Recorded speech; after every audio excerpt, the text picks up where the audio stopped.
Well, welcome to another edition of NASCAR America at Home. Steve Letarte here with Jeff Burton and Dale Jarrett. Guys, 2 races in a short period of time at Darlington. Last night, another barn burner. We had rain, we had wrecks, we had excitement.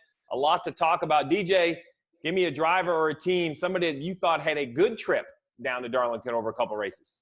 Well, there's no doubt that Kevin Harvick and his team and Rodney Childers were ready for racing to come back and resume 2 outstanding races by them. Denny Hamlin's always good there. I'm going to go to a rookie that really impressed me. He did it when he was racing in the Xfinity Series. But Tyler Reddick, to not have any laps in a Cup car at this racetrack and to have a top 10 on Sunday and then come back with a 13th place run on Wednesday night was just outstanding. He kept himself so easy of a track to overdrive and get yourself really too anxious and think you can do more than what you actually can, especially after you've had a really good day, your first race. For him to come back and just be solid again, that's very impressive to me and just shows the kind of talent that he has. Yeah, Kevin Harvick obviously ran, won the first race and then ran really well the second race. Denny Hamlin, same thing, just reverse order. They both ran well in both races. Alex Bowman to me, got himself in a little bit of trouble in last night's race, but ran well, ran very well, had good speed, did not get the finish, but his speed really, really impressed me. And that's a very difficult racetrack. Alex Bowman and that team seem to me to be hitting their stride. And I think you're going to have to deal with them as this year goes on.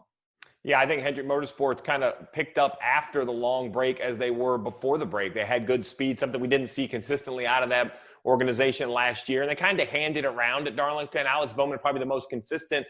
Chase Elliott, I know he was in that altercation where Kyle Busch got him basically spun around on the front stretch. Looked like he was in position to win the race last night. Jimmy Johnson with a big mistake in the first Darlington race came back. And while it wasn't a spectacular run, it was kind of heading in the right direction. He's quietly having a pretty solid year. So I think Hendrick Motorsports has proven that they're going to be around all year long with the speed. I will say one organization that I just feel awful for is JTG. Race 1, Ricky Stenhouse Jr. wrecks on lap 1 with the invert. Basically, the top 20 get flipped for the second race. Ryan Preece ends up the pole sitter, and his engine expires. Nothing went right for JTG. Yeah, somebody else too. I mean, we talked a lot about Matt Kenseth with a top 10 finish on the first night, but he isn't bashful. So, sometimes when you come back after a long layoff, you kind of tiptoe your way in. Well, tonight we saw, last night rather, we saw him blocking and doing all the things that you would expect somebody to do. So clearly, he jumped right in and is very, very comfortable in the situation he's in. It's going to be fun to watch him and that team. How they can improve throughout this year. Because Matt Kenseth, just like I said, it impressed me that he's that comfortable to get in there and just do things like you have to do today with these cars, block and be very aggressive. And he jumped right into that. Yeah, and I think his teammate, Kurt Busch, who had an outstanding run on Sunday, what didn't fare quite as well under the lights. And I think that probably made more difference. I was trying to think, okay, are cars that different? But there's, you wouldn't think there would be that much difference in bringing another car. But I think that just what little extra grip that you have in that racetrack being a little bit different under the lights probably took away something that he was doing that was a feel for him to be even better. But I think that they're going to be fun to watch together. And I really look for Matt Kenseth and Kurt Busch to win races this year and get themselves situated for the playoffs. Yeah, I was a little puzzled by Kurt Busch's run in the second race as well. But as you said, a different car, the sun went down, a lot can change. Kenseth definitely will be a factor. Another driver, after that horrific crash in Daytona, made his entrance back into the sport at Darlington, and Newman was Newman. There was no doubt. He stayed out one time, and, man, I think I heard Newman's name 20 times in the next 5 laps. A couple of guys got by him. Boyer struggled to get by Ryan Newman. That was good to see because that's exactly what I expect out of the blue-collar driver. Not driving dirty, not blocking, just running his line. There's zero give. He's just going to run his lap time. You have to get around him. That was fun to see. But Clint Boyer, the driver I mentioned that had a hard time getting around Ryan Newman, what a race. I know late he got into the wall, had a flat, so he's going to have zero to show for it. But winning 2 stages and running up front after his teammate won the first race at Darlington, I thought that was a good showing for Clint Boyer. I actually think even though the finish is not good, there's something to build on for the 14 team. I think it's really important for Clint to focus on the positives from tonight, right?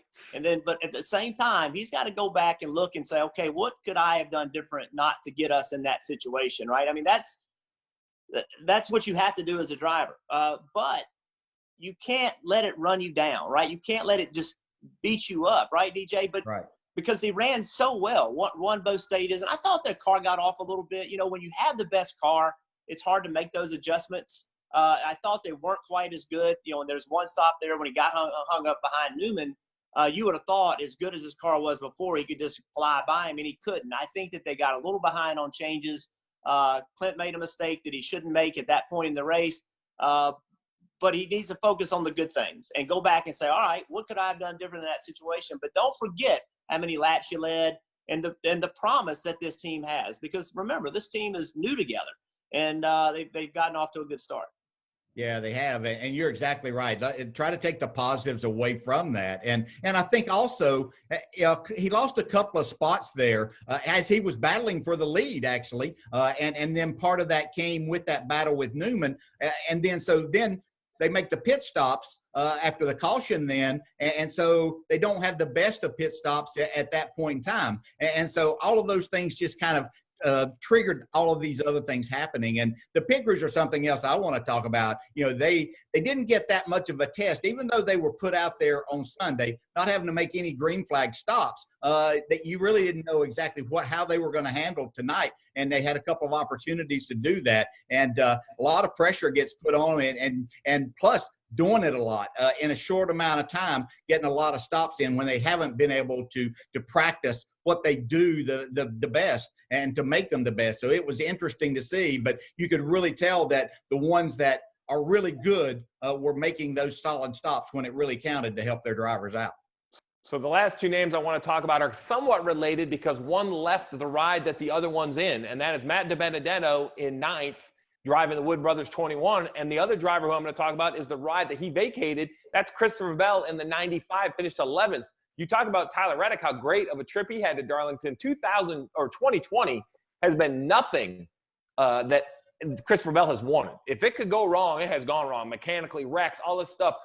I mean, there wasn't anything special at Darlington, but can they call it at least success that they got one to the finish line, almost got a top 10? And Matt DiBenedetto, the other half of that, in 9th, two guys that had pretty solid nights. Yeah, I think Christopher Bell feels good to just be able to drive it on the lift gate, right, and not have to go to the infield care center or leave the track with a broken car or something. So solid night for those guys, and that's kind of what you need to do, right? I mean, you when you get off to the start like that, you just kind of got to stop the bleeding and have just a good solid night, and that's what they were able to do, and it almost has to feel like a win for that team.